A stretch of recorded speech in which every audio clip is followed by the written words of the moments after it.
waited the 5-6 days, whatever it was.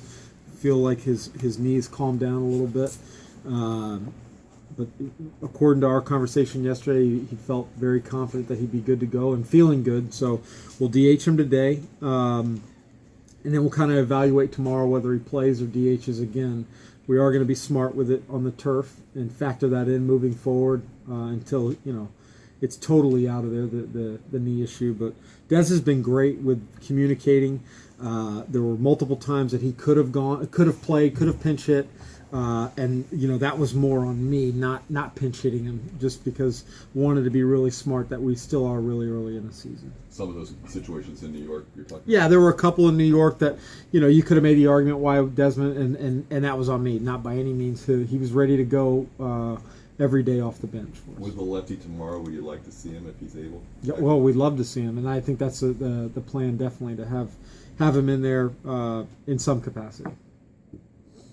The staff as a whole has obviously been dynamite for you, and especially yesterday. The ability and managing with 5 pitchers coming in when maybe you didn't have to do that, but you had the luxury of doing that. I mean, the last 8 games especially, they've just been lights out. Yeah, they've been outstanding. We lean a lot on our pitching, and they have definitely upheld their end of the bargain. I mean, we have so much confidence in anybody coming out of the bullpen, and then the starters. Not that it takes any pressure off them, but I think it's a comforting feeling to know go get your work in and know that it's pretty secure at the back end of the pen. Last year, the quickest game at Tropicana Field was 2:34, and now you play 4 straight at home that have been less than that. If you count last night at home.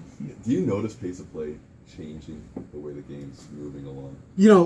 I think the rules that they've put in the clock, the batters, obviously they're working because I didn't know that, but I really don't notice a big, change by any means. But there's a lot of stuff going on in the dugout and talking amongst the coaches and players, so I don't think we would notice it.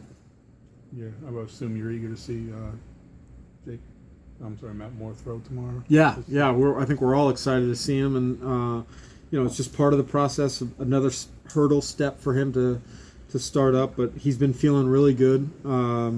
Matt tricks you a little bit because you watch him throw a baseball playing catch. It's so effortless. You don't even think anything was ever wrong. So we'll kind of just be smart with him, just like we do with all the other guys. Did McGee get through last night? He threw well. Talking to him, felt good.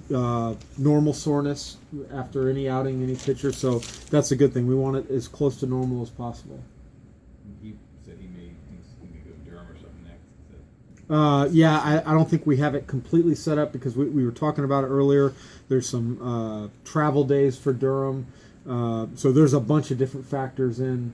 If it's one more here and then get off somewhere, but we want to be smart with where Durham is, and if we can, prevent cold weather, we factor that in also. Did you see the play with Luke Maley from last night? I did, Have yeah. you seen that happen before? No, I haven't. That was interesting. I don't think I'm probably the best to comment on it, but no, I have not seen a play like no. I just was surprised, just like I'm sure everybody else was. I hope Luke's all right. Your defense has been pretty spectacular this year, especially up the middle. Is Cabrera, Forsythe, has that been even better than you hoped coming out of spring training in the middle of the infield? Well, I think, not that I hope, but there was so much talk about it in spring training, the middle infield, how it was going to play out, who was going to win the job, and injuries with Nick not being in the mix, but the 3 guys that have kind of held down the fort, they've played outstanding. I mean, I keep going. I know Cabby. We all know Cabby. He's going to catch the ball if it's hit to him. Logan is the guy that has really stood out to me. He's made every play and then some. And it is a very comforting feeling for not just us as coaches to sit there and watch that, but our pitchers to know, put the ball on the ground, and there's a good chance you're going to get an out from it. Everybody good?